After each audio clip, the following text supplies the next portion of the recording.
আসসালামু আলাইকুম। আজকে সিকবাতের বাবা বাজার থেকে কিছু পুঁটি মাছ নিয়ে আসছে।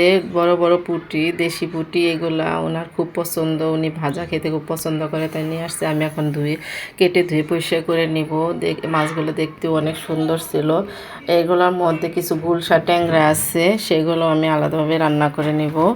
এখন মাছগুলো আমি আলাদা করে নেব। এইখানে মাংস, ব্রয়লার মুরগি কেটে ধুয়ে পরিষ্কার করে লেবু দিয়ে মাখিয়ে রাখছি। আর এদিকে ট্যাংরা, ছোটো ছোটো পুঁটি আর বড় পুঁটি আলাদা করে নিছি। বড় পুঁটিগুলো ভেজে দিব, আর ট্যাংরা মাছগুলো আমি রান্না করব। আর এদিকে কাঁচকলা, আলু, ডিম এগুলো সিদ্ধ করে নিছি। আর এখানে একটা কড়াই বসায় দিছি, মাংসগুলো ভেজে নেব। তেল দিয়ে দিলাম। মাংসগুলোর মধ্যে আমি মুরগির মশলা, রাঁধুনি মুরগির মশলা দিয়ে আমি এখন একটু ভেজে নিচ্ছি। যাতে ব্রয়লার মুরগি একটু ভেজে নিলে খেতে অনেক মজা হয়, তাই আমি ভেজে নিচ্ছি। ভালোভাবে ভেজে নেওয়ার পরে নামিয়ে নেব। নামিয়ে নিয়ে এখানে মশলাটা কষিয়ে নেব।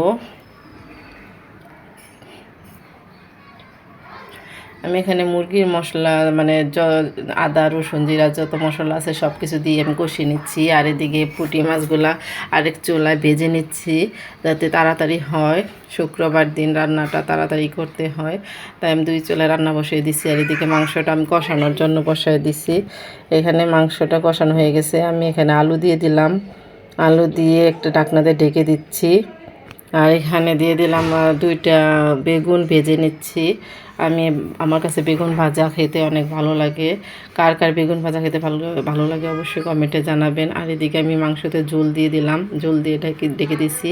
মাংসটা আমার হয়ে গেছে, আমি নামিয়ে নিচ্ছি। এখন এখানে পোলাও রান্নাটা আমি বসাই দিচ্ছি। আমার সিকবাতে শুক্রবার হলে পোলাও মাংস তার দরকার। এদিকে ট্যাংরা মাছটাও আলু বেগুন দিয়ে রান্না করতেছি। এদিকে পোলাওটাও প্রায় হয়ে গেছে, এখন ডেকে রাখবো।